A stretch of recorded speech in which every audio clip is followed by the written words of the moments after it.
రాధిక చెప్పమ్మా. Madam madam చెప్పమ్మా. మాది మా నెల్లూరు మేడం. ఉమ్, హైదరాబాద్ కాలేజ్ లో డిగ్రీ ఫస్ట్ ఇయర్ చదువుతున్నాం మేడం. అరోరా కాలేజ్ లో చదువుకుంటున్నాం మేడం. చదువు కోసం అని అమ్మ నాన్న పంపించారు మేడం. ఆ, అయితే నాకు ఈ షార్ట్ ఫిలింలు యూట్యూబ్ లో నటించడం, తెర పైన కనిపించడము,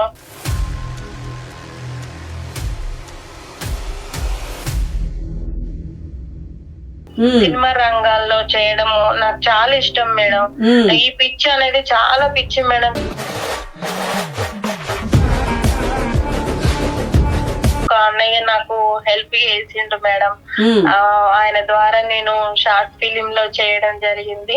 నాతో పాటు హరీష్ అనే అబ్బాయి కూడా చేసిండు మేడం. అతనితో నాకు పరిచయం అయింది మేడం. ఉమ్, కృష్ణానగర్ లో ఒక రూమ్ తీసుకున్నాము.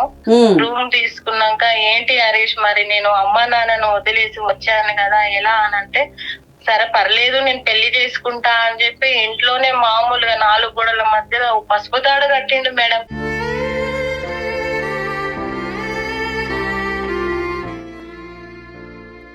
ఉమ్, అంతే మేడం, ఇంకా నేను అది పెళ్లిగానే భావించిన. ఉమ్, వాళ్ళ అమ్మ నాన్నకి చెప్పాడు. వాళ్ళ అమ్మ నాన్న వస్తూ పోతూ ఉన్నారు. ఇప్పుడు అప్పుడే పిల్లలు వద్దు, ఉమ్, నీ ఒళ్ళు కూడా ఖరాబ్ అవుతుంది అని చెప్పి అబార్షన్ చేయించినాడు మేడం. నేను అదే నమ్మిన మేడం. ఉమ్,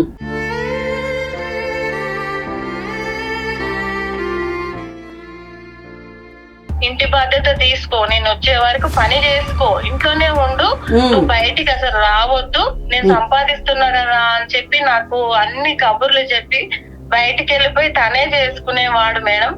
నైట్ ఇట్లా తరచుగా ఫోన్లు వచ్చేవి బాగా. చూడక దాన్ని కష్టపడి నేను చూసిన మేడం.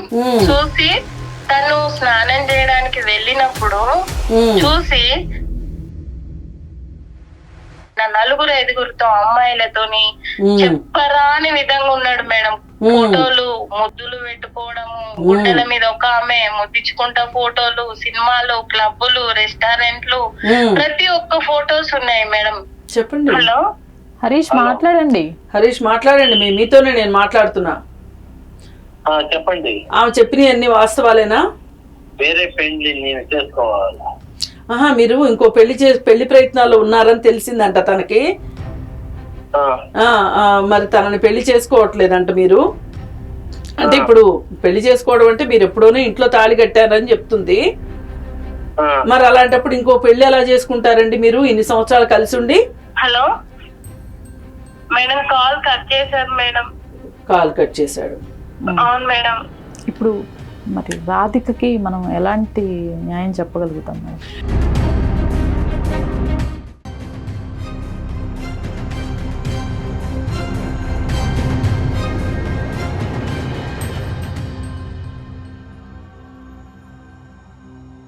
హలో అండి, నమస్తే, వెల్కమ్ టు జీవితమే చదరంగం.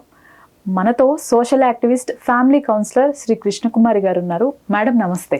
మేడం, మనకి 4 days బ్యాక్ రాధిక అని ఒక అమ్మాయి మెసేజ్ చేయటం జరిగింది. వాయిస్ మెసేజ్ చేసింది మేడం. మీతో మాట్లాడాలి అని చెప్పేసి ఆ రోజే రిక్వెస్ట్ చేయటం జరిగింది నన్ను. నేను ఖచ్చితంగా నీ కేసు తీసుకొని ఈ ఎపిసోడ్ మీదే పెడతాను అని తనకి మాట ఇచ్చిన తర్వాత సైలెంట్గా ఉంది. ఒక్కసారి నేను తనని కాల్లో కనెక్ట్ చేస్తాను మేడం. హలో హలో రాధిక మాట్లాడుతున్నారా? అవునండి, నేను ప్రసన్నాన్ని మాట్లాడుతున్నానండి, ట్రీ మీడియా నుంచి. మేడం చెప్పండి మేడం. మీరు 4 days బ్యాక్ మెసేజ్ ఒకటి పెట్టారు మన నెంబర్కి. అవునండి. మేడంతో, కృష్ణకుమారి గారితో మాట్లాడాలి అని చెప్పేసి వాయిస్ మెసేజ్ ఒకటి పెట్టడం జరిగింది. నేను మేడంతోనే ఉన్నాను, ఇవాళ కృష్ణకుమారి గారితోనే ఉన్నాను. ఒకసారి మీ ప్రాబ్లం ఏంటి అనేది క్లియర్గా ఎక్స్ప్లెయిన్ చేయండి రాధిక గారు. Okay madam.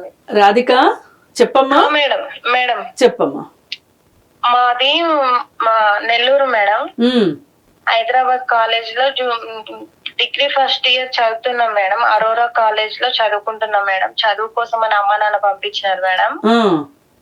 అయితే నాకు ఈ షార్ట్ ఫిలింలు యూట్యూబ్ లో నటించడం, తెర పైన కనిపించడము, సినిమా రంగాల్లో చేయడము నాకు చాలా ఇష్టం మేడం. ఈ పిచ్చి అనేది చాలా పిచ్చి మేడం. కానీ అమ్మ నాన్న వాళ్ళకి నేను చదువుకుంటున్నానే తెలుసు, కానీ నేను వచ్చి ఎక్కడ ఆడిషన్స్ ఉంటే అక్కడ తిరుగుతానే ఉన్న, నైట్ డే ఇక్కడ ఆడిషన్స్ ఉంటే అక్కడ సినిమాలో ఛాన్స్ ఇవ్వండి, షార్ట్ ఫిలిం లో ఛాన్స్ ఇవ్వండి అని తిరుగుతూనే ఉన్నా మేడం. తిరుగుతూ ఉండగా ఒక 4-5 నెలల తర్వాత ఒక అన్నయ్య నాకు హెల్ప్ చేసిండు మేడం. ఆయన ద్వారా నేను షార్ట్ ఫిలిం లో చేయడం జరిగింది. నాతో పాటు హరీష్ అనే అబ్బాయి కూడా చేసిండు మేడం. అతనితో నాకు పరిచయం అయింది మేడం. ఒక 10 రోజులు చేసిన మేడం ఆయనతో ఫస్ట్ షార్ట్ ఫిలిం. ఏంటమ్మా షార్ట్ ఫిలిం పేరేంటి? అది 2 హృదయాలు అని షార్ట్ ఫిలిం మేడం. ఓకే. తర్వాత మళ్ళీ ఇందులో బాగా చేసినామని ఇంకో షార్ట్ ఫిలిం కూడా మా ఇద్దరితోనే చేయించుకున్నారు మేడం. అయితే ఇంకా డబ్బులు ఏమి ఇవ్వలేదు వాళ్ళు. ఇస్తా అన్నారు కానీ డబ్బులు ఏమి ఇవ్వలేదు. కాకపోతే ఇదంటే పిచ్చి కదా మేడం, అవకాశం దొరికిందిలే, తర్వాత వాళ్ళే పిలుస్తారు ఇస్తారులే అన్నట్టుగా ఊకున్నాం మేడం. ఇంకా తర్వాత అతనితో నాకు పరిచయం బాగా ఏర్పడింది మేడం. ఒక 5 months చాలా మాట్లాడుకున్నాం. నాన్ స్టాప్ గా ఫోన్లు, డే నైట్, తిండి మానేసి అన్ని నిద్ర మానేసి ఫోన్లు బాగా మాట్లాడుకున్నాం మేడం. ఇంకా ఒకరినొకరు విడిచిపెట్టి ఉండలేనంతగా మాట్లాడుకున్నాం. కానీ ఎప్పుడు నేను అతనికి ఓపెన్ అయి చెప్పలేదు. హరీషే నాతో లవ్ ప్రపోజ్ ఫస్ట్ అతనే చేసిండు మేడం. తర్వాత నేను కూడా అతనంటే నాకు ఒక మంచి అభిప్రాయం ఏర్పడింది. తన లేకపోతే నేను ఉండలేను, నా తల్లిదండ్రి లేకున్నా సరే అతనే నాకు ప్రాణం అన్నట్టుగా ప్రేమించిన మేడం. తర్వాత ఇంత దూరం వచ్చింది కదా, పెళ్లి చేసుకుందాం అనే మాట వచ్చింది మేడం. అప్పుడు నేను ఏమన్నా అంటే మన ఇంట్లో మాట్లాడదాం, మీ ఇంట్లో నువ్వు మాట్లాడు, మా ఇంట్లో నేను మాట్లాడతా అని చెప్పిన మేడం. చెప్తే తను ఏమన్నాడంటే, ఇప్పుడు ఇంత తొందరగా ఎందుకు ఇంట్లో చెప్తావు, వద్దు ఇప్పుడు అప్పుడే చెప్పొద్దు, మన కెరియర్ నాశనం అవుతది, ఇంకా కొన్నేళ్ల తర్వాత చెప్తూలే అని ఇట్లా జరుపుకుంటూ వచ్చిండు మేడం. లేదు నేను ఇంట్లో మాట్లాడతా, అదేంటి ఇంట్లో మాట్లాడకుంటే నువ్వు నాతో మాట్లాడద్దు అని చెప్పి తినతో గొడవ పెట్టుకొని అమ్మ నాన్నకు ఫోన్ చేయడం జరిగింది మేడం. అమ్మ నాన్నకి ఫోన్ చేసి, అమ్మా ఇలా జరిగింది, నేను చదువుకోలేదమ్మా, నేను యూట్యూబ్ లోని ఈ సినిమా రంగాలలో తిరుగుతున్నా అమ్మా, నాకు ఒక అబ్బాయి పరిచయం అయ్యిండు, ఇది పరిస్థితి అని చెప్పాను మేడం. చెప్తే వాళ్ళు చాలా సీరియస్ అయ్యి, నాన్నగారు నీ సినిమా రంగాలు, నీ యూట్యూబ్ ఛానల్స్, నీ షార్ట్ ఫిలిమ్స్ అన్ని పక్కన పెట్టి చదువుకొని మంచి భవిష్యత్తు తీసుకొని వస్తేనే రా, లేదంటే నువ్వు చచ్చావనుకొని దినవారం చేసి ఊరుకుంటాము. ఏంటి మన ఇండ్లలో ఇలాంటివి ఏంటి, అసలు మేము నీ మీద ఎన్ని నమ్మకాలు పెట్టుకున్నాం, అది ఇదని బాగానే మాట్లాడినారు మేడం. ఇంకా నేను కూడా తగ్గలేదు. హరీష్ అంటే నా ప్రాణం, తల్లిదండ్రులు లేకున్నా సరే అని చెప్పి వాళ్ళతో గొడవ పెట్టుకొని ఇంట్లో నుంచి వచ్చేసాను మేడం. ఇంట్లో నుంచి వచ్చేసి హరీష్ కి ఫోన్ చేసి ఇలా ఉంది పరిస్థితి, ఇలా వచ్చాను అని కాల్ చేసిన మేడం. చేస్తే పర్లేదు నా కోసమే వచ్చినావు కదా, నేను నిన్ను పెళ్లి చేసుకుంటా అన్నాడు మేడం. నన్ను పూర్తిగా నమ్మించిండు మేడం. సరే అని చెప్పి కృష్ణానగర్ లో ఒక రూమ్ తీసుకున్నాము. రూమ్ తీసుకున్నాక ఏంటి హరీష్ మరి నేను అమ్మ నాన్నను వదిలేసి వచ్చాను కదా ఎలా అని అంటే, సరే పర్లేదు నేను పెళ్లి చేసుకుంటా అని చెప్పి ఇంట్లోనే మామూలుగా 4 గోడల మధ్యలో పసుపు తాడు కట్టిండు మేడం. అంతే మేడం, ఇంకా నేను అది పెళ్లిగానే భావించిన.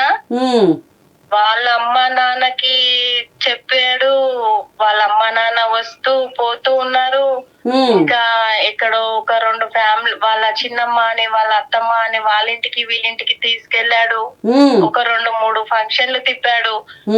సరేలేక నేనే కోడల్ని, నన్ను ఫ్యామిలీలో తిప్పుతున్నారు, ప్లస్ ఇంకొకటి ఫంక్షన్ లో తిప్పుతున్నారు, నేనే కోడల్ని అనే భావనలో నేను పూర్తిగా మునిగిపోయినా మేడం. నాకు ఏ రోజు అనుమానం రాలేదు తన మీద.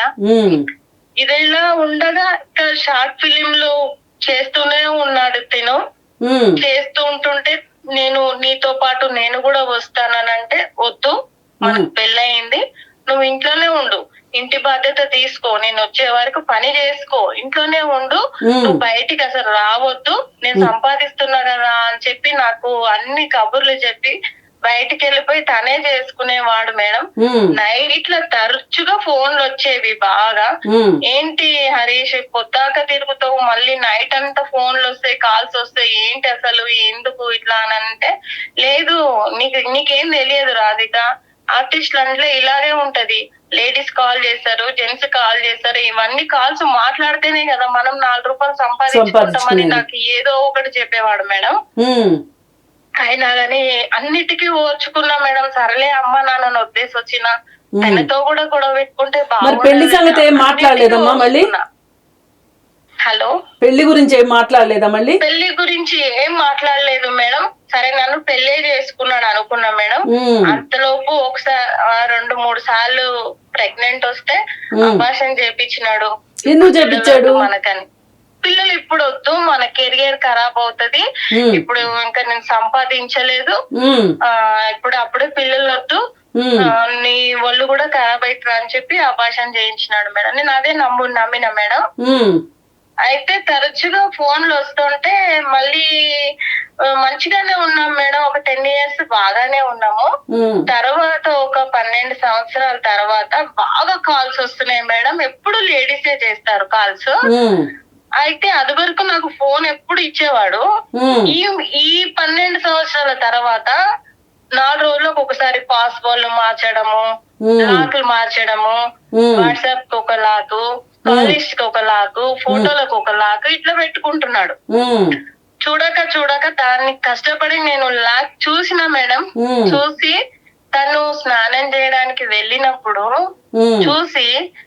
చూసి నేను అన్ని చాలా షాక్ అయినా మేడం. ఇతన్ని నమ్మి నేను వచ్చినందుకు మేడం నాకు ఏమి బహుమతి ఇచ్చిండు ఆయన. 4-5 అమ్మాయిలతోని చెప్పరాని విధంగా ఉన్నాడు మేడం. ఫోటోలు, ముద్దులు పెట్టుకోవడము, గుండెల మీద ఒక ఆమె ముద్దించుకుంటా ఫోటోలు, సినిమాలు, క్లబ్బులు, రెస్టారెంట్లు, ప్రతి ఒక్క ఫోటోస్ ఉన్నాయి మేడం. ఎవరు ఊరుకుంటారు మేడం చూసి? ఏం చేసావు మరి? గొడవ పెట్టుకున్నా మేడం. బాగా గొడవ పెట్టుకుంటే కొట్టాడు, విపరీతంగా కొట్టిండు మేడం. కన్నుకు దెబ్బ తాకింది. ఏది ఎదురు వస్తే దాంతో కొడితే, సరే నేను ఇంకా ఉండను ఇంట్లో నుంచి, నువ్వు నా నమ్మకాన్ని మొత్తం పూర్తిగా ఒమ్ము చేసినావు కదా హరీష్, నేను ఉండను, వెళ్ళిపోతా నేను ఇంట్లోకి వెళ్ళి, నేను ఎక్కడైనా పడి చనిపోతా అని చెప్పేసి వచ్చేసి బస్ స్టాప్ దగ్గర కూర్చున్నా మేడం. ఏం చేయలేని పరిస్థితి. నా అమ్మని నాన్నని కాదనుకొని వచ్చినా కదా మేడం. నాకు రోడ్డే దిక్కు. ఇంకా వచ్చి అక్కడ కూర్చుంటే వచ్చి మళ్ళీ బైక్ వేసుకొని వచ్చి, ఇక్కడ ఏం షో చేస్తున్నావా నువ్వు రోడ్డు మీద? అవసరం ఏం లేదు, నేను ఇంకోసారి అట్లా చేయని, ఏదో కోపం వచ్చి నేను చేసుకున్నా గానీ నీ మీద నాకేం కోపం లేదు, ఏదో అది సినిమా కోసం వాడుకున్నారు, అసలు వాళ్ళు ఎట్లా ఉన్నారు, నువ్వు ఎట్లా ఉన్నావు, ఇవన్నీ ఉట్టిగానే ఫేక్, ఇవన్నీ నేను నీ ముందే డిలీట్ చేస్తున్నా, నువ్వు నా బంగారము, నా బుజ్జి, నా కన్నా అని చెప్పి నా ముందే డిలీట్ చేసి ఇంటికి తీసుకెళ్ళిండు మేడం.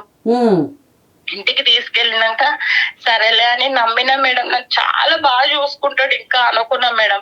ఇంకా అంతకన్నా విపరీతంగా చూసుకున్నాడు మేడం. నన్ను నాన్న టార్చర్ పెట్టిండు మేడం. చాలా టార్చర్ పెట్టిండు మేడం. రోజుకొక అమ్మాయి విపరీతంగా ఫోన్లు వస్తుంటే అడిగిన మేడం. మళ్ళీ అడిగితే మళ్ళీ సేమ్ కొట్టి వెళ్ళిపోయింది మేడం. ఇంట్లోకి వెళ్ళిపోయి 10 days రాలేదు మేడం ఇంటికి. 10 days ఇంటికి రాలేదు. నెంబర్ బ్లాక్ వేసుకున్నాడు. అది అంతకు ముందుకు వాళ్ళ అమ్మ నాన్న వాళ్ళు కూడా వచ్చేవాళ్ళు పోయేవాళ్ళు. వాళ్ళ అమ్మ ఫోన్లు కూడా బ్లాక్ చేసేసిండు, వాళ్ళ నాన్న ఫోన్ కూడా బ్లాక్ చేసేసిండు. అసలు ఇంటికి రావడం కూడా మానేసిండు. ఏమైందని చెప్పి ఇక్కడ బోరబండలో ఉంటారు మేడం అత్త మామ, వాళ్ళ ఇంటికి వెళ్ళి కాళ్ళ మీద పడి ఏడిచిన, అత్తయ్య మీ కొడుకు ఎక్కడున్నాడు చెప్పు అత్తయ్య, ఇది పరిస్థితి, నేను అమ్మ నాన్నని ఇద్దరిని వదిలేసి వచ్చిన, నాకు ఇప్పుడు నడి రోడ్డు మీద పడ్డా, నేను ఎక్కడున్నారు చెప్పండి అంటే వాళ్ళు కూడా చెప్పలేరు. మళ్ళీ మా అబ్బాయికి ఒక అమ్మాయి చూసాము, ఆ అమ్మాయితో మేము పెళ్లి చేయాలనుకుంటున్నాం, నువ్వు వేరే క్యాస్ట్, ఆ అమ్మాయిని ఇచ్చి చేస్తామని చెప్పి ఎన్నో మాటలు మాట్లాడినారు మేడం వాళ్ళు కూడా. ఇంకా తిరిగి వచ్చేటప్పుడు వాళ్ళ ఫ్రెండ్స్ కలిసి, అక్క లేదు వాడు మీతో మాట్లాడాడు, ఇంకా వేరే అమ్మాయితో తిరుగుతున్నాడు, పెళ్లి చేసుకుంటారంట, మీది ఆయనది ఒక క్యాస్ట్ కాదంట కదా, ఆ అమ్మాయినే పెళ్లి చేసుకుంటాడంట అని చెప్పి నానా మాటలు మేడం. నేను మళ్ళీ ఇప్పుడు రోడ్డు మీద పడ్డా మేడం. తిరిగి నేను ఇంటికి వెళ్ళాలా, చావాలా, నేను ఏం చేయాలి మేడం? ఇతన్ని నమ్ముకొని వచ్చిన మేడం. 14 సంవత్సరాలు అంటే పెళ్లి అయినట్టే కదా మేడం. అవును అవును.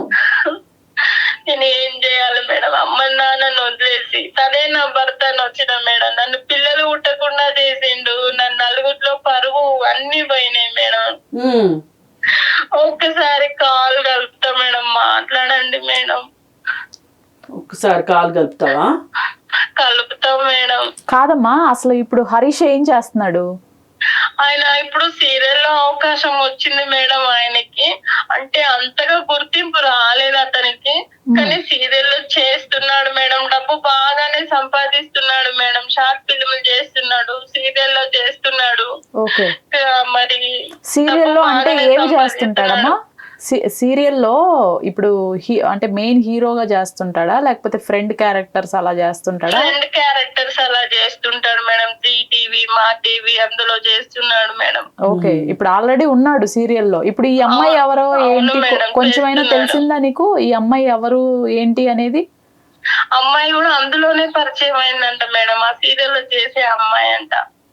అయితే ఇప్పుడు నీకు అసలు ఇప్పుడు 14 సంవత్సరాలు అంటున్నావు బయటకు వచ్చేసేసి, ఈ 14 సంవత్సరాల్లో నీకు హరీష్ కాకుండా ఎవరెవరు తెలుసు అసలు? హరీష్ తో ఉండేవాళ్ళు గాని, లేకపోతే ఇప్పుడు వాళ్ళ తల్లిదండ్రులు ఆల్రెడీ తెలుసు అని చెప్తున్నావు. ఈ 14 సంవత్సరాలు ఇప్పుడు నువ్వు కూడా ఇల్లు వదిలేసి సినిమాల కోసమే కదా వచ్చావు. మరి నువ్వెప్పుడు సినిమాల్లోకి వెళ్ళాలని నువ్వెందుకు అనుకోలేదు? నా కెరియర్ పూర్తిగా పాడైపోయింది మేడం. తను రావద్దు అన్నాడు కదా మేడం, బయటికి చెప్పాడు కదా, బయటికి రావద్దన్నాడు. ఇంకొకటి, నేను హరీష్ లోకంలోనే ఉన్నా కదా మేడం. నాకు ఈ ప్రపంచం తెలియదు. హరీష్ అమ్మ నాన్న, హరీష్ కో 2-3 ఫ్రెండ్స్ ఉంటారు అంతేనా? నేను వీళ్ళ లోకంలో ఉన్నా కదా మేడం. నాకు ఇంకా వేరే లోకం, వేరే ప్రపంచం తెలియదు మేడం నాకు. ఇప్పుడు ఈ 14 సంవత్సరాలు ఇంటి వ్యవహారాలు అన్ని మీరు చూసుకున్నారు కదా, డబ్బులు అది అతను ఇచ్చేవాడా? ఇచ్చేవాడు మేడం. ఒక 6 నెలల నుంచి మాత్రం పట్టించుకోవట్లేదు మేడం. 1 రూపాయి ఇవ్వట్లేదు, ఏంది చూడట్లేదు మేడం. ఓకే, మరి ఇప్పుడు ఏం చేద్దాం అంటావమ్మా? ఇప్పుడు తనకి ఫోన్ చేసి ఒకసారి మాట్లాడండి మేడం. నేను పెళ్ళాన్ని మేడం, నన్ను 4 గోడల మధ్యలో తాడగట్టిండు మేడం. మళ్ళీ 4 నెలల్లో పెళ్లి చేసుకుందామని చెప్పి ఫొటోస్ అన్ని డిలీట్ చేసి నన్ను నమ్మించి నట్టేట ముంచిండు మేడం. ఇప్పుడు అమ్మ నాన్న వాళ్ళు కూడా రానియట్లేదు. తమ్ముడు ఉన్నాడు, తమ్ముడు ఏదో మాట్లాడతాడు అంతే. సరేనమ్మా, మేము అతన్ని కాంటాక్ట్ అవడానికి ట్రై చేస్తాము. అమ్మ, ఒకసారి ఇప్పుడు నీకు కుదిరితే నువ్వు కాన్ఫరెన్స్ లో తీసుకో హరీష్ ని. తీసుకుంటా మేడం. తీసుకో. మీరు మాట్లాడే వ్యక్తి మీ కాల్ ని హోల్డ్ లో పెట్టారు. దయచేసి लाइन लो वेची ఉండండి. आपका कॉल होल्ड पर है. लाइन पर बने रहें या कुछ देर बाद कोशिश करें. The person you are speaking with has put your call on hold. Please stay on the line. మీరు మాట్లాడే వ్యక్తి మీ కాల్ ని హోల్డ్ లో పెట్టారు. దయచేసి లైన్ లో వేచి ఉండండి. హలో హలో, హరీష్ మాట్లాడే. హరీష్, నేను రాధికని. చెప్పు మేడం లైన్ లో ఉన్నారు, మాట్లాడు. ఇగో హరీష్, నేను ఇక్కడ స్టూడియో నుంచి మాట్లాడుతున్నానమ్మా. కృష్ణకుమారి నా పేరు. ఇప్పుడు తను మొత్తం చెప్పింది మాకు. ఇప్పుడు మీరు తనని పట్టించుకోకపోవటము, తనని కొట్టటము, వేరే వేరే అమ్మాయిలతో మాట్లాడడము, ప్రశ్నించినందుకు కొట్టడము, అలాగే ఇంకొక వేరే పెళ్లి చేసుకోవాలని మీరు ప్రయత్నాల్లో ఉండడము, ఇవన్నీ వాస్తవాలేనా? చెప్పండి. హలో హరీష్ మాట్లాడండి. హరీష్ మాట్లాడండి, మీతోనే నేను మాట్లాడుతున్నా. వేరే పెళ్లి నేను చేసుకోవాలా? మీరు ఇంకో పెళ్లి ప్రయత్నాల్లో ఉన్నారని తెలిసిందంట తనకి. మరి తనని పెళ్లి చేసుకోవట్లేదంట మీరు. అంటే ఇప్పుడు పెళ్లి చేసుకోవడం అంటే మీరు ఎప్పుడోనే ఇంట్లో తాళి కట్టారని చెప్తుంది. మరి అలాంటప్పుడు ఇంకో పెళ్లి ఎలా చేసుకుంటారండి మీరు ఇన్ని సంవత్సరాలు కలిసి ఉండి? హలో మేడం, కాల్ కట్ చేశారు మేడం. కాల్ కట్ చేశాడు. అవును మేడం. సరేలేమ్మా, అతను మాట్లాడడానికి సిద్ధంగా లేడు. కొంచెం సేపు ఆగి నీకు మళ్ళీ కాల్ చేస్తామమ్మా. మేడమా, ఇది పరిస్థితి. ఇప్పుడు ఈ కాల్ వింటుంటే మీకు ఏదైనా గుర్తొచ్చిందా రీసెంట్ టైమ్స్ లో? నాకు 2 సంఘటనలు గుర్తొచ్చాయి. ఓకే. ఒకటి లావణ్య కేసు, ఇంకొకటి అంతకుముందు చంద్రకాంత్ కేసు. గుర్తుందా మీకు? ఇప్పుడు లావణ్య కేసు చూస్తే దాదాపు ఈ మధ్య అంతా అదే కదా. ఈ లావణ్య కూడా ఇలాగే చేసింది. తల్లిదండ్రులు పంపిస్తే సిటీకి వచ్చి బుద్ధిగా చదువుకోకుండా, ఒక్క లావణ్య కాదు చాలామంది చేస్తున్నారు. ఇప్పుడు నేను లావణ్య గురించి మాట్లాడడం నా ఉద్దేశం కాదు. లావణ్య జీవితం తెరిచిన పుస్తకం. కానీ చాలామంది అమ్మాయిలు, అబ్బాయిలు కూడా ఇంట్లో వాళ్ళకి డబ్బులు ఉన్నా లేకపోయినా మన జీవితాల్లాగా మన పిల్లల జీవితాలు అవ్వకూడదు అని వాళ్ళు కష్టపడి వ్యవసాయం చేసేవాళ్ళు వ్యవసాయం చేస్తారు, కూలి పనులు చేసేవాళ్ళు కూలి పనులు చేస్తారు, పాలమ్మే వాళ్ళు పాలమ్ముతారు, రకరకాల వృత్తులు చేస్తూ కూడా వాళ్ళ సుఖం గురించి వాళ్ళు పట్టించుకోకుండా ఈ పిల్లలు పైకి రావాలి అని చెప్పి చేస్తున్న తల్లిదండ్రులు చాలామంది ఉన్నారు. దురదృష్టవశాత్తు అలాంటి వాళ్ళ పిల్లలు చాలామంది ఈ విధంగా చేస్తున్నారు. సిటీకి వచ్చి ఈ సిటీలో పరిస్థితులు పెద్దవాళ్ళకి తెలీదు, వచ్చేసి ఇక్కడ వాళ్ళకి నచ్చినట్లు చదువు తప్పితే అన్నీ చేస్తున్నారు. ఇప్పుడు ఎవరైనా సరే చదువు ఆపేసి వేరే పనులు చేసిన తర్వాత మళ్ళీ వచ్చి చదువుకోవడం అనేది అందరి వల్ల సాధ్యమయ్యే పని కాదు. కానీ తల్లిదండ్రుల్ని ఏమార్చి వాళ్ళు ఇచ్చిన డబ్బులన్నీ ఈ విధంగా బాయ్ ఫ్రెండ్స్కో గర్ల్ ఫ్రెండ్స్కో ఖర్చు పెట్టుకుంటా ఈ విధంగా చేస్తున్నారు. ఇట్లాంటి వాళ్ళకి కనువిప్పు కావాలి ఈ కేసు. కాదు మేడం, అసలు 18 years వస్తే ఇక వీళ్ళు ఏమైనా చేసేసేయచ్చా? తల్లిదండ్రుల నుంచి బయటకు వచ్చేసి ఇట్లా ఈ సహజీవనం అసలు ఇప్పుడు వీళ్ళు ఏం చేసినా తల్లిదండ్రుల దృష్టికి వెళ్లకుండా చేశారు కదా వీళ్ళు. అవును. ఎవరైనా సరే సహజీవనం పేరుతోటి మీరు కలిసి ఉండాలి అని అనుకుంటే ఈ సహజీవనాన్ని మీరెంత సీరియస్గా తీసుకుంటున్నారు, వాళ్ళంతా సీరియస్గా తీసుకుంటున్నారు, ఇది జీవితం అంతా కొనసాగే సంబంధమేనా అనే ఒక పరిపక్వత రావాలి. డిగ్రీ ఫస్ట్ ఇయర్లో వాళ్ళకి ఏముంటుందండి, ఈ పరిపక్వత ఏముంటుంది? మనము ఇంతకుముందు కూడా కొన్ని కేసులు మాట్లాడున్నాం. 18వ సంవత్సరం వచ్చినా 3వ రోజో 4వ రోజో పెళ్ళిళ్ళు చేసుకుంటున్నారు. ఒక్కొక్కసారి ఈ మాత్రం జ్ఞానం కూడా లేకుండా 17 ఏళ్లలోనో 17 ఏళ్ళ 5 నెలలకో 17 ఏళ్ళ 6 నెలలకో పెళ్ళిళ్ళు చేసుకుంటున్నారు. చేసుకుంటుంటే ఏమవుతుంది వీళ్ళ పరిస్థితి? అసలు అమ్మాయి గనక మైనర్ అయ్యుండి పెళ్లి చేసుకుంటే గనక ఫస్ట్ అబ్బాయి మీద తల్లిదండ్రులు గనక కంప్లైంట్ ఇస్తే అబ్బాయిని తీసుకుని వెళ్ళి కిడ్నాప్ కేసు పెట్టి జైల్లో వేస్తున్నారు. ఈ అమ్మాయిని తీసుకుని వచ్చి ఈ తల్లిదండ్రులకు గనక అప్పగిస్తే భద్రత ఉండదేమో అంటే స్టేట్ హోముల్లో పెడుతున్నారు.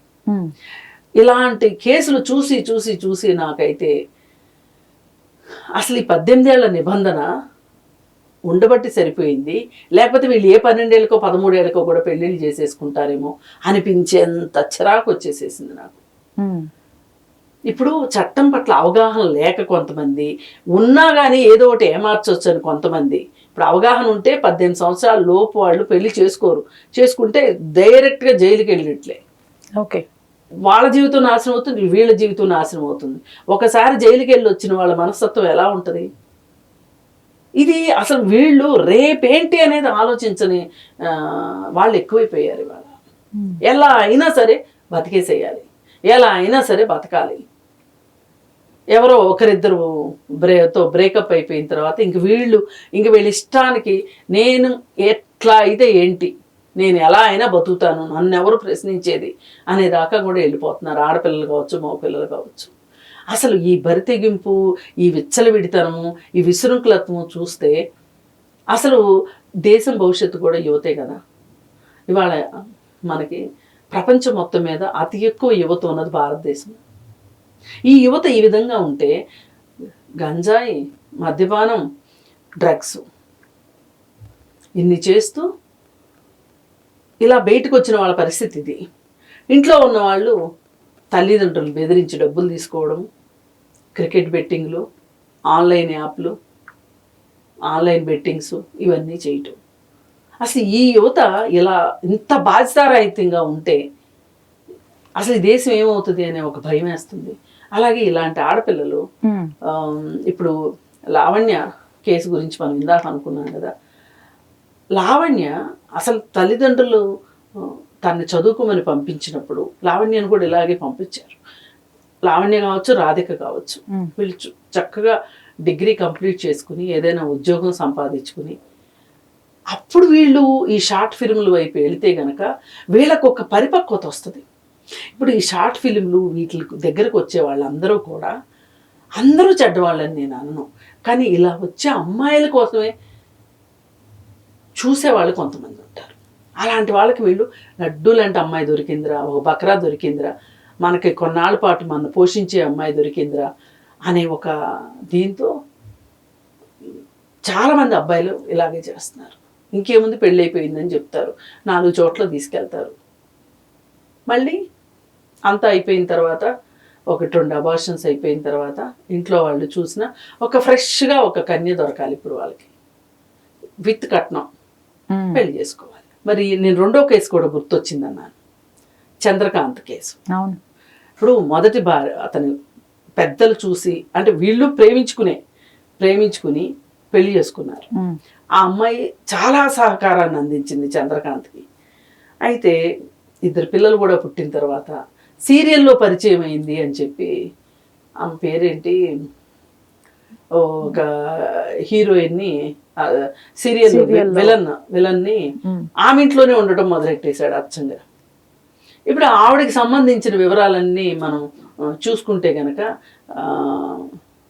ఆమెతో పాటు నటించిన ఇంకొక హీరోయిన్ చెప్తా ఉంది ఏమనంటే, నాకు విడాకులు అయిపోయినాయి, అతను చనిపోయాడు అని చెప్పింది ఫస్ట్ హస్బెండ్. తీరా చూస్తే ఆ హస్బెండ్ బతికే ఉన్నాడు, పవిత్ర జయరాం బతికే ఉన్నాడు. ఆ జయరాంకి అసలు ఈ ప్రపంచంలో ఏం జరుగుతుంది తెలియదు, అతను వ్యవసాయం చేసుకుంటా ఉన్నాడు. అంటే ఇతనికి ఏం చెప్పింది, అతను లేడు, నేను నీతోనే ఉంటాను అని ఇతనికి చెప్పింది. ఇండస్ట్రీలో కూడా అలాగే చెప్పింది. పైగా ఆమెకి 2 పిల్లలు ఉన్నారు. ఆ 2 పిల్లలు కూడా ఏమీ తెలియని నంగనాచుల్లాగా వాళ్ళ అమ్మ చనిపోగానే వెళ్ళిపోయి, మా అమ్మ మా నాన్న చాలా గొప్పగా బతికేవాళ్ళు, చాలా బాగుండేవాళ్ళు, భార్యాభర్తలు అంటే వీళ్ళిద్దరూ అన్నట్లు. అంటే ఏ కథ నిజము, ఏ కథ అబద్ధము ఇప్పుడు తేల్చుకోవడానికి మనం తలమునకలు అయిపోయేటట్లుంది. ఈ ఎపిసోడ్ తీసుకుని మీరు చాలా మంచి పని చేశారు. ఈ అమ్మాయి ఫోన్ చేసింది కదా, నాకు న్యాయం చెప్పండి అని. మనం ఫోన్లో కూడా అమ్మాయిని ఓదార్చొచ్చు, మాట్లాడొచ్చు, ఏం చేయాలో చెప్పటం పెద్ద కష్టమేం కాదు. కానీ ఇది సమాజంలో కూడా అందరికీ తెలియాలి ఈ సంగతి. ఎంతటి తోడేళ్ళు, ఎంతటి మృగాల్లాంటి మనుషులు చుట్టూ ఉన్నారు. వీళ్ళందరిలో నుంచి మనం రక్షించుకోవడం ఎంత కష్టమో. మీరు చదువుకోండి, ఫస్ట్ మీ కాళ్ళ మీద మీరు నిలబడండి ఆర్థికంగా. పెళ్లి తర్వాత కూడా ఇలాంటి భర్తలు దొరకవచ్చు కొంతమందికి, దురదృష్టవశాత్తు. తల్లిదండ్రులు చూసిన వాళ్ళు కూడా ఇట్లాంటి భర్తలు దొరకవచ్చు. దొరికినప్పుడు ఎంచక్కా మీరు ఎడంకాలతో ఒక్క తన్ను తన్ని మీరు బయటకు వచ్చి ధైర్యంగా బతకండి. మీ చేతిలో డిగ్రీ ఉంటుంది, మీ ఒక్కళ్ళు బతకటానికి మీరు సంపాదించుకోలేని పరిస్థితి ఉండదు. పైగా అయ్యో అమ్మాయికి ఇలాంటి పెళ్లి చేశామే, ఇలాంటి అల్లుడిని తీసుకొచ్చామే ఏరి కోరి అని మీ తల్లిదండ్రులు మీకు చాలా చాలా బాసటగా ఉంటారు, చాలా సపోర్ట్ ఇస్తారు. ఇప్పుడు లావణ్య పరిస్థితి ఏంటి, అలాగే రాధిక పరిస్థితి ఏంటి? తల్లిదండ్రులు రాణిస్తున్నారా, సపోర్ట్ ఇస్తున్నారా? వెళ్ళావుగా. మరి తల్లిదండ్రులు కూడా అనటానికి లేదు. ఒక రకంగా ఆలోచిస్తే వాళ్ళు ఎన్ని అవమానాలు పొంది ఉంటారు, పిల్లల్ని పెంచడం చేతగా లేదని. అందరికీ చిరంజీవిలాగా డబ్బులు ఉండవు కదా. కూతురు నష్టపోయి వస్తే కూడా, మోసపోయి వస్తే కూడా కడుపులో పెట్టుకోవటానికి. ఇప్పుడు ఎవరైనా బయట మాట్లాడాల్సిందే కానీ చిరంజీవి ఇంటికి వెళ్ళి చిరంజీవిని ఎవరు అనరు. చిరంజీవి రోడ్డు మీద వెళ్తుంటే చిరంజీవిని పట్టుకుని ఎవరు అడగరు. కానీ ఈ మధ్య తరగతి వాళ్ళని ఇంటికి వచ్చి మాట్లాడే వాళ్ళు ఉంటారు, ఇలాగైనా పిల్లలు పెంచేది అని అడిగే వాళ్ళు ఉంటారు. అందుకోసం ఏంటి అంటే, అమ్మాయిలు మీరు మిమ్మల్ని తల్లిదండ్రులు కని పెంచి ఇంత చేసిన తర్వాత వాళ్ళకి ఇలాంటి క్షోభను మట్టుకు మీరు ఇవ్వద్దు. చదువుకోండి. మీ కాళ్ళ మీద నిలబడిన తర్వాత ప్రేమ పెళ్ళిళ్ళు చేసుకుంటారా, లేకపోతే ఇంట్లో వాళ్ళు కుదిర్చిన పెళ్ళిళ్ళు చేసుకుంటారా, అప్పటికి మీకు కూడా ఒక పరిపక్వత, ఒక మెచ్యూరిటీ వస్తుంది. అప్పుడు మంచి అబ్బాయిని సెలెక్ట్ చేసుకునే అవకాశం ఉంటుంది అని నేను ఇలాంటి రాధికలు ఎందరో ఉన్నారు, వాళ్ళందరి కోసం చెప్తున్నా. అదే మీ రాధిక, నా చదువు నేను చదువుకుంటాను, నా షార్ట్ ఫిల్ములు నేను చేసుకుంటాను అని ఉన్నట్లయితే ఆ సంబంధం ఆ రోజు పుట్టుకొని తెగిపోయి ఉండేది. ఇప్పుడు మరి రాధికకి మనం ఎలాంటి న్యాయం చెప్పగలుగుతాం మేడం? ఇప్పుడు రాధిక ఫస్ట్ అసలు కేసు పెట్టడానికి డబ్బులు లేవు ఆ అమ్మాయి దగ్గర. లీగల్ సర్వీసెస్ అథారిటీస్ అని కొన్ని ఉంటాయి, అక్కడికి వెళ్ళి నా దగ్గర డబ్బు లేదండి నేను ఇట్లా మోసపోయాను అని వెళ్తే వాళ్ళు కేసు వేస్తారు అతని మీద తల్లిదండ్రుల మీద వేస్తారు. కానీ పోరాడి శక్తి ఉండాలిగా. ఎక్కడ ఉంటుంది అసలు ఇప్పుడు ఈ అమ్మాయి నిలవడానికి నీడలేని పరిస్థితి తీసుకొచ్చేసాడు. ఇప్పుడు కనీసం ఈ అమ్మాయి ఇప్పటికైనా మేల్కొని ఒక ఉద్యోగం సంపాదించుకొని బతకటం ఒకటి. రెండోది, అయిపోయిందేదో అయిపోయింది, నేను చాలా పొరపాటు చేశాను జీవితంలో, నన్ను క్షమించండి అని తల్లిదండ్రుల దగ్గరికి వెళ్ళడం ఇంకొక పద్ధతి. ఈ రెండు కంటే కూడా నాకైతే ఆప్షన్స్ ఉన్నట్లు కనిపించట్లేదు. కాకపోతే ఎవరైనా తనకు సహాయం చేయగలిగిన స్నేహితులు ఉంటే గనక వాళ్ళ ద్వారా ఈ లీగల్ సర్వీసెస్ అథారిటీస్ దగ్గరికి వెళ్ళి, అక్కడ ఫీజు ఉండదు స్త్రీలకి, అలాగే 2 లక్షల రూపాయలు ఆదాయం లోపు ఉన్న వాళ్ళకి ఫ్రీ సర్వీస్ ఇస్తారు. లాయర్స్ సపోర్టు, వీళ్ళ తరఫున వాళ్ళే కేసు వేస్తారు, వాళ్ళే వాదిస్తారు. కానీ వీటన్నిటికీ చాలా ఓర్పు కావాలి, సహనం కావాలి. ఇప్పుడు ఆ అమ్మాయి టోన్లో ఉన్న బాధ, ఆ అమ్మాయి ఉన్న పరిస్థితి చూస్తే అంత చేయగలుగుతుందా అని అనిపిస్తుంది. ఇప్పుడు సొంత అన్నో సొంత తండ్రో దగ్గరుండి కేసులు నడిపించడం వేరు, ఒంటరిగా తను నడిపించుకోవటం వేరు, ఎంత స్నేహితులు ఉన్నప్పటికీ. ఏది ఏమైనా చేతులు కాలిన తర్వాత ఆకులు పట్టుకోవటం కన్నా కూడా చేతులు కాలకుండా చూసుకోమనే చెప్తాను. రైట్ మేడం, ఒక్కసారి కాల్ చేసి తిరిగి ఒక సజెషన్ ఇచ్చే ప్రయత్నం అయితే చేద్దాం.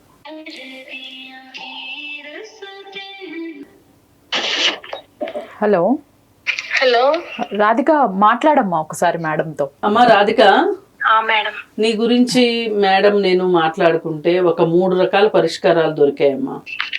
మేడం, ఒకటి ఏంటి అంటే, నువ్వు అమ్మా నాన్నల దగ్గరికి వెళ్ళి నాది తప్పు అయిపోయింది, నేను పొరపాటు చేశాను, నేను మీ మాట వినకుండా నా జీవితాన్ని నాశనం చేసుకున్నాను, ఇవాళ నేను నడి రోడ్లో నుంచున్నాను అని చెప్పి పశ్చాత్తాపంతో మాట్లాడి వాళ్ళ దగ్గర ఉండటం ఒకటి. రెండోది, నీకు ఎవరైనా స్నేహితులు ఉంటే వాళ్ళ సహాయంతో లీగల్ సర్వీసెస్ అథారిటీ అని చెప్పి లీగల్ ఎయిడ్ ఇచ్చే, ఫ్రీ లీగల్ ఎయిడ్ ఇచ్చే వాళ్ళు ఉన్నారు. వాళ్ళ దగ్గరికి వెళ్ళి ఇట్లా ఇట్లా జరిగింది, నా దగ్గర ఈ ఆధారాలు ఉన్నాయి, అతనే నా భర్త నన్ను ఈ విధంగా చేశాడు అని చెప్పి అక్కడ కోర్టులో ఫీజు కట్టడము, లాయర్లకు ఫీజు ఇవ్వటం అలాంటిది ఏమీ లేకోకుండా ఫ్రీ సర్వీస్ ఇస్తారు మీకు. దానికి ఏమైనా ఆధారాలు అది తీసుకెళ్ళాలి? మీ దగ్గర ఏముంటే అవి తీసుకుని వెళ్ళాలి. అసలు ఉన్నాయా మీ దగ్గర ఆధారాలు ఉన్నాయా రాధిక? ఫోటోలు ఉన్నాయి మేడం, అంతకు మించి ఏం ఏమి లేవు లేదు. మేడం. పర్లేదు, ఫోటోలు ఉన్నా పర్వాలేదు. మీరు కేసు పెట్టిన తర్వాత మీరున్న ఏరియాకి వచ్చి వాళ్ళు ఎంక్వైరీ చేస్తారు. ఈ ఇంట్లో నిజంగానే వీళ్ళిద్దరూ కలిసి ఉన్నారా లేదా అవన్నీ వివరాలు పోలీసులు సేకరిస్తారు.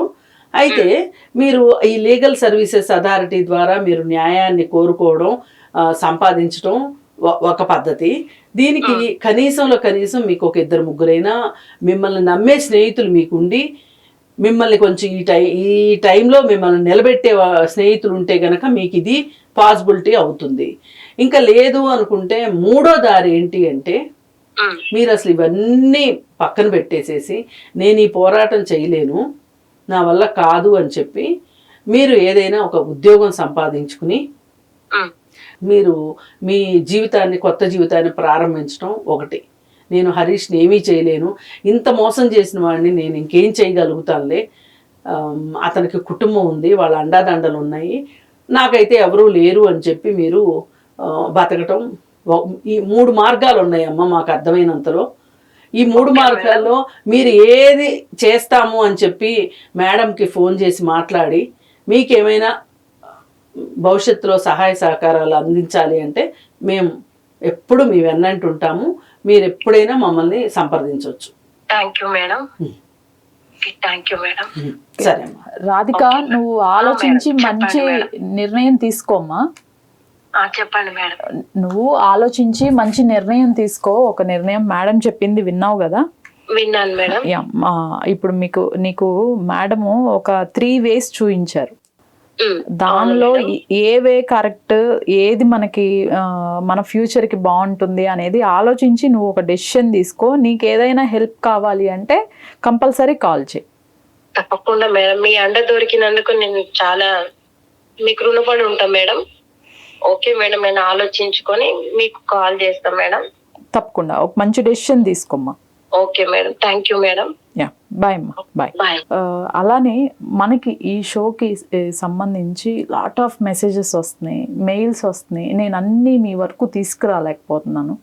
సాధ్యమైనంత వరకు కొంచెం బాగా ప్రాబ్లమాటిక్లో ఉన్నారు, కొంచెం క్రిటికల్గా ఉన్నారు అన్న కేసెస్ని పిక్ చేసుకొని మీ ముందు ఉంచుతున్నాను. మ్యాక్సిమం మన వీలైనంత వరకు వాటిని సాల్వ్ చేయడానికే ప్రయత్నం చేద్దాం. తప్పకుండా. తప్పకుండా. Thank you madam. Thank you.